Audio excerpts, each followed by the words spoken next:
Hello people, let's do something interesting and new today. ഇന്ന് ഞാനും എൻ്റെ കസിനും കൂടെ നമ്മളൊരു പുതിയ കാര്യം ട്രൈ ചെയ്യാൻ വേണ്ടി പോവാണ്, വിച്ച് ഈസ് കയാക്കിംഗ്. ഞാനും അവളും കുഞ്ഞിലെ തൊട്ടേ ഒരുപാട് നീന്തി കളിച്ചിട്ടുള്ളതാണ്. നമുക്ക് സ്വിമ്മിങ് നല്ലോണം അറിയാം. അപ്പം ആ ഒരു കോൺഫിഡൻസിലാണ് നമ്മൾ കയാക്കിങ്ങിന് പോയത്. അപ്പം നമ്മൾ കൊച്ചിയിലുള്ള ചെറിയ കടമക്കുടിയിൽ വെച്ചിട്ടായിരുന്നു കയാക്കിങ് ചെയ്യാൻ വേണ്ടിയിട്ട് ഡിസൈഡ് ചെയ്തത്. നമ്മൾ നേരത്തെ തന്നെ സ്ലോട്ട് ബുക്ക് ചെയ്യണം, ബിക്കോസ് അവർക്ക് 2 സ്ലോട്ടേ ഉള്ളൂ, സൺറൈസ് സ്ലോട്ടും സൺസെറ്റ് സ്ലോട്ടും. നമ്മൾ സൺസെറ്റ് സ്ലോട്ടാണ് എടുത്തത്. അങ്ങനെ നമ്മളവിടെ എത്തി. നമ്മൾ സീക്രട്ട് റൂട്ട്സ് കയാക്കിങ്ങിൻ്റെ ആയിരുന്നു ബുക്ക് ചെയ്ത്. നല്ല സർവീസാണ് അവരുടേത്, നല്ല ബഡ്ജറ്റ് ഫ്രണ്ട്ലി ആണ്. നമുക്കൊരു ബ്രീഫിംഗ് ഒക്കെ ഉണ്ടായിരുന്നു. നമ്മൾ കയാക്കിങ്ങിന് പോകുന്നതിന് മുന്നേ അവർ നമുക്ക് എങ്ങനെയാണ് പാഡിൽ യൂസ് ചെയ്യേണ്ടത്, നമ്മൾ വെള്ളത്തിൽ പെട്ടാൽ എന്ത് ചെയ്യണം, പേടിക്കൊന്നും വേണ്ട, അങ്ങനെ വെള്ളത്തിൽ ആരും വീഴൊന്നുമില്ല. പിന്നെ നമ്മളുടെ കൂടെ 4 ഗൈഡ്സൊക്കെ ഉണ്ടാവും.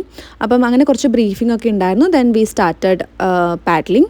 അപ്പം ഞാൻ ഗ്രീൻ കളർ പാഡിലാണ് ചൂസ് ചെയ്തത്, because it is my favourite colour. അങ്ങനെ നമ്മൾ സ്റ്റാർട്ട് ചെയ്തു. ഇത് സ്റ്റാർട്ടിങ് പോയിൻ്റ് ആയിരുന്നു. ദെൻ നമ്മളൊരു കായലിൻ്റെ സൈഡിലോട്ട് എത്തിയപ്പോൾ ഒരു ബ്യൂട്ടിഫുൾ സൺസെറ്റ് കണ്ടായിരുന്നു. It was so good. അങ്ങനെ നമുക്ക് ആ സൺസെറ്റിന് ശേഷം അവർ തന്നെ നമുക്ക് ചായയും നല്ല പഴംപൊരിയൊക്കെ തരും. ഇതായിരുന്നു നമ്മൾ ചായയും പഴംപൊരിയും കൂടെ കുടിക്കാൻ വേണ്ടി നിർത്തിയിട്ടൊരു സ്റ്റോപ്പ്.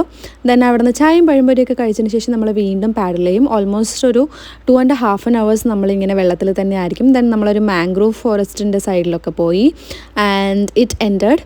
നല്ല രസമായിരുന്നു. It was A must try experience. ഞാൻ ഇനിയും വീണ്ടും പോവും. എനിക്ക് അത്രയ്ക്ക് ഇഷ്ടമായി. നമ്മളങ്ങനെ അവിടുത്തെ എക്സ്പീരിയൻസ് ഒക്കെ കഴിഞ്ഞതിന് ശേഷം അതിന് തൊട്ട് ഓപ്പോസിറ്റ് തന്നെയുള്ള ഒരു ഷോപ്പിൽ പോയിട്ട് ഫുഡ് കഴിച്ചായിരുന്നു. ഇതൊക്കെയായിരുന്നു നമ്മൾ കഴിച്ചത്. That's it for today. Thank you.